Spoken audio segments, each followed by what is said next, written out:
Hi, Isabel1975 and welcome to Elite Dangerous on the Xbox One. And today I want to bring you a video. This is me chatting with Scooby.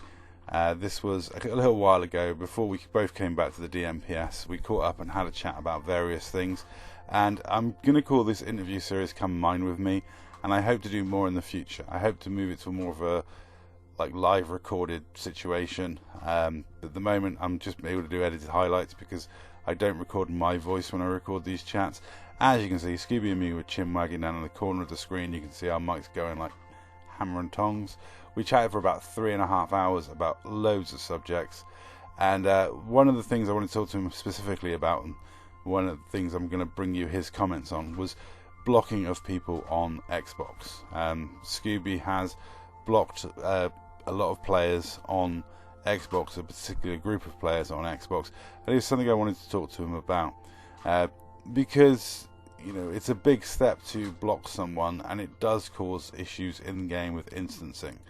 So it's one of those touchy subjects with few people. I know Ragnar Scott of IED has sent Baron Greenback messages in the past saying that they consider blocking law enforcement to be the same as combat logging. I really don't see it that way, but I kind of agree it should only really be used as a last resort because of the issues it causes with instancing in Elite Dangerous.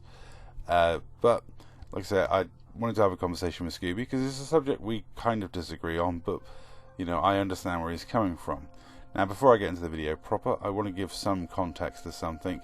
There's been a lot said around certain things recently, and for those of you who didn't know, it's not something I talk about very often. I think the last time I talked about it on my channel was about 3 or 4 years ago. I have suffered with depression virtually my entire adult life. I was first medicated for depression at the age of 11, which is something that's quite horrifying to think back on. But I have suffered with depression on and off all throughout my adult life, all throughout and some of my childhood. I've spent periods where I've been medicated. The longest period I've been medicated for was 5 years, I believe, and the last time I was medicated for depression was between 3 and 4 years ago, which is why I did a video about it at the time. It's not something I talk about often, but it's something I'm very open and honest about. I have no issue with sharing it with people. I don't believe there's should be any stigma involved in suffering with things like depression or anxiety. It's a perfectly natural human response, and I think as human beings we should talk about these subjects more and have it more out in the open. I will be completely candid and say that 95% of the people I speak to about this, if I say to somebody, I've been on sertraline, I've been on this, I've been on that, I've suffered with depression, I've had counselling, most people will respond with, oh, I suffer with a touch of anxiety, or I have this issue or that issue. Well, most people are incredibly sympathetic and empathetic. You do get the odd person who lacks any sort of empathy and will say stuff like call you a snowflake, or I even had one person say I was lying when I was saying about it. So you will get some people that are just belligerent and just not very empathetic, but trust me, 95% of people out there, you'll be surprised that most people respond very, very supportively to anything like that. It's not something to be ashamed of. It's not something to be stigmatized over. And if this is the first time you're hearing about this, then trust me, you don't have to treat me any differently today than you did yesterday. I'm not made of glass. You don't have to check comments or worry about being offensive or anything like that. Like I say, I'm not made of glass. It's not, I don't need any sort of special treatment. Recently I did have someone saying that they felt some of my content was way over the top and I was personally attacking tons of people and being very abusive. I'll be honest, I can't see it, but if you genuinely have an issue with something I've said about you, or you feel I've gone over the top or made personal attacks, then please come talk to me. I'm not an ogre. Generally, if I make a video about funny, salty stuff, I've done my best to reconcile with the person, and I've been generally nice and tried to offer help. I think the last one was the guy who combat logged in private group on Orc. I said to the guy that I was against what Orc had been doing. I don't agree with hunting people in private group.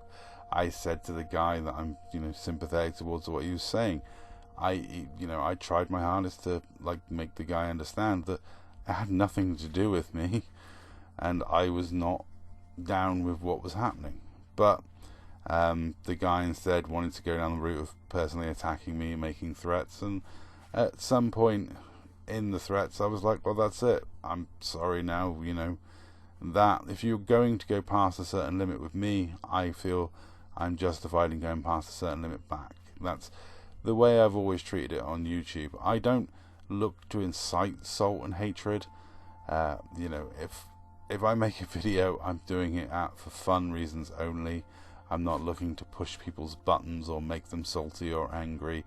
It's like a lot of the IED stuff.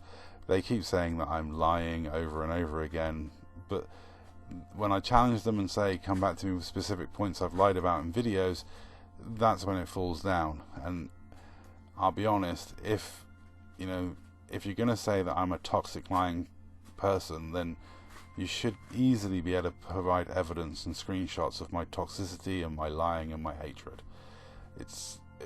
It becomes quite sort of numbing to be constantly called a liar by people who are lying about the fact that you're lying. It just numbs, and it's just pointless. But like I say, if you feel I've gone too far, if you feel I've personally attacked you, or you have an issue, come talk to me. I'm not a horrible ogre. I'm generally known as being quite a nice guy. I have no axe to grind with anyone. I make videos for fun. It was literally one of the things that made me start a YouTube channel, was the fact I suffer with depression, and it was a good hobby. I needed, at the time, with the animal rescue and the stresses and a few things, I needed to find a hobby that was incredibly cheap that I could do from home. Because we were very short of money. We were founding an animal rescue, and most of our money was going on housing and stuff like that. And it became something I did because it was fun. And I certainly don't mean anyone any harm over it. But anyway, that's enough about me. Let's go on with the interview. Now, me and Scooby chatted about many subjects over a long period of time, and I'd like to start off with something nice and neutral. So we were chatting about Vaz, his progression as a PvPer, and the fact that I cited the main reason I went to this war with IED was because I thought mislabeled him as a criminal. And this is what Scooby had to say about Vaz. Oh, good. I like Vaz. I got a lot of time for Vaz. He's been one of those players that Scrub knew him when he was new. I'd kind of had a couple of interactions with him when he was new. All good-natured, all good positive stuff. I did accidentally kill him during a 1v1 because it was when fighters was still a thing. Then we'd stopped and we were chatting, and I completely forgot to call off my fighter, and he was like, "No, you're a fighter!" And by the time I'd done it, he died. And I was like, oh. So I parked the Type 9 down near where we were, and I'd loaded it with diamonds. I said, "Look, if you want them, pal, just let me know. I'll sit down and get me Type 9. He never took it. And I was like, oh, bless him. But seeing him now, I mean, Jesus, what a transformation, isn't it? Then we touched on the fact that he'd left the Dark Marauders. Now, he's now back with the Dark Marauders, but at the time of the conversation, we were both of us still out of the Dark Marauders. So this is kind of a bit of a weird one, but yeah, I asked, why he had left the Dark Marauders, and I knew he'd gone off into deep space just shortly after I'd come to the war against IED. Oh, crikey, it's a good couple of months ago now. It was pretty much when, once we'd found out about that war with 7th. That was all, it was all sort of fractious, wasn't it? Because half the squad wanted to go, half the squad weren't sure, and so we put it to a vote. And the ones that wanted to go lost, so we put it to another vote because they weren't happy with it. And it's just, a load of people had left. There was, loads of sort of people going left, right and centre when they had to go and join in the war. I just saw it as a time to finally fuck off IED, because I've just had enough of them. So it sort of slipped away quietly, As the numbers were dropping, I left. But yes, crikey, how long have I been out exploring? Since I left, basically, because that's when I went off exploring. If you're wondering, I did ask him how far out he was. Currently about 55,000 light years away from Sol. Now we got around to the conversation about blocking people. Now, before this continues, please be aware that both me and Scooby have been victims of people doxing us and making ridiculous in real life threats, which is just ludicrous. I even had someone stalk my other half on Facebook, which is just incredibly weird and creepy. Well, it's a good thing to have, isn't it? You have it on all social media sites because, you know, people are people, don't people will clash on some level. You don't 100% of people don't get on with 100% of people. It's just a fact of life. So that's why it's there, isn't it? It's to stop the people that are really getting, you know, on your nerves, and the ones that you don't want to talk to. You just go, right, I'm going to push that button there, and you can't bother me now. You know, and it's the exact same with Xbox. You know, if you're getting, you know, there's no shame in it. If you're getting shit off someone, then they're constantly shit talking in your messages and everything. Just fucking block them. Yeah, it's a game at the end of the day. We're all playing the same game. We've all got different ideas on how to play it, but that's a people thing, isn't it? It's, you know, everyone's different. It'd be a boring fucking game if we all did the same thing. But, you know, keep it in perspective. It's a game. Yeah, I'm not an actual. I'm a gobby shit without a doubt, but I'm not an actual pirate. I'm not sure a lot of people know that. So then I turn the conversation to: is it okay to block people, as in terms of the game mechanics, the issues of instancing it causes, the problems it can cause? So I try to sort of narrow it down a little bit as to more specific to Elite Dangerous rather than just blocking over Xbox.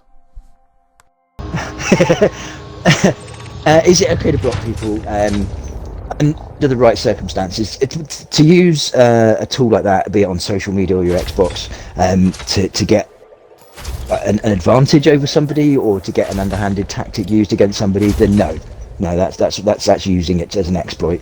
But to just give yourself a calmer gaming experience because you haven't got messages coming through, just chatting shit and just, I'm not going to say constant abuse because it wasn't constant abuse, but it's mentally draining where, you know, before you play a game you've got like 20 minutes worth of like messages to get through and comments to deal with, and it's just, you know what, I just can't be bothered. I've just had enough. I had an opportunity to leave, so I left, and I've probably had more shit on YouTube since leaving, and you'd think they'd be glad to see back at me, wouldn't you? Because I know I'm a shite, you know, I know my failings, and going back to, sorry, I'm waffling. Going back to the question, yes, it is okay to block people under the right circumstances, but that's down to personal preference as well. But if you're doing it with the intention of getting at someone and they can't get to you, then no, because that's wrong. And I think, like we were saying a minute ago, I think that's what a lot of people can come doing, is I'm blocking them and still attacking them. No, I'm blocking them because I want nothing to do with them. You know, like I say, in my version of Elite Dangerous, IED are not a thing. I don't know if they're still going to show up I'm sure they'll still show up as an NPC faction, but I don't give a shit. You know, I'm not there to do BGS against them or to go and attack their BGS guys. You know, if I see their BGS guys, I've got no beef for them because they haven't been the ones shit talking and just spreading all this pointless shite. You know, it's so what? You've been blocked. Somebody doesn't want to talk to you anymore. Get over it. It's not a big thing. You know, I've been blocked by plenty of players just because I'm a pirate. You know, they go through the list of pirate factions, going block. I'm not going to get pirated at the CG. That's a shitty thing to do because, you know, just play in private group with your mates. There's no shame in it. You're playing the same game. You know, it's I don't know, it's stupid. But yeah, under the right circumstances, of course it's okay to block people because, you know, it's your Xbox at the end of the day. If you're not comfortable with what's happening on your games console, then stop it. There's ways of stopping it. Just stop it. Just block. You don't have to report them for anything. Just block them. It's amazing how much quieter your inbox gets when you block the idiots. Now I know exactly where Scooby's coming from, because it can be absolutely and utterly mentally draining to get, you know, a lot of abuse. I've been receiving a lot of weird comments and hate mail and odd, bizarre comments over certain content in my videos, and certainly my attitude towards a certain player faction has caused quite a stir, especially with a lot of their members, with a lot of them claiming that I'm, you know, somehow toxic, hate-filled, and yet when challenged, not being able to provide any evidence. I mean, if you want to provide evidence that I'm toxic and hate-filled, then just send me a screenshot of these messages that I've sent you where I'm being toxic and hate-filled. It's really easy. I mean, everyone's got screen capture on their Xbox. Just, you know, snapshot it. So to end this, I'm going to end it with a lighter note, and I asked Scooby about what he thought about the Odyssey update and whether he was looking forward to it. Luckily for me, this was before it got delayed and the announcements about it being delayed, so otherwise that could have been another 2 hours of conversation between us, because I think we both have a lot to say on the subject of it being delayed. Anyway, here you go. Yeah, but the track record of like updates hasn't been amazing, is it? So what's the word? I'm dubious, but at the same time excited. Because if it can be anywhere near what they're saying it's going to be, I think it's going to be pretty good. I do. It's going to open up an entire new set of gameplay, isn't it? I just hope it doesn't turn into another multi-crew kind of sort of gimmick thing, CQC thing. Which I think the FPS side of it might be like a CQC thing. You have to, because there's this whole opt-in and out thing. So I think it might be a case of, yeah, we're going to go into this station for some PvP, but you have to wait till it's like 4 other commanders or 5 other commanders or something. Maybe, I don't know. We don't know, do we really? So, but no, I'm quite excited. You know, walking around. I'm looking forward to trying to land my ship on top of someone. Yeah, I remember him, Squish.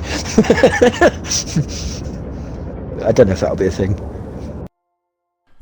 And that's all for this video. Thank you very much for watching. I hope you enjoyed it, and I'll catch you in the next video.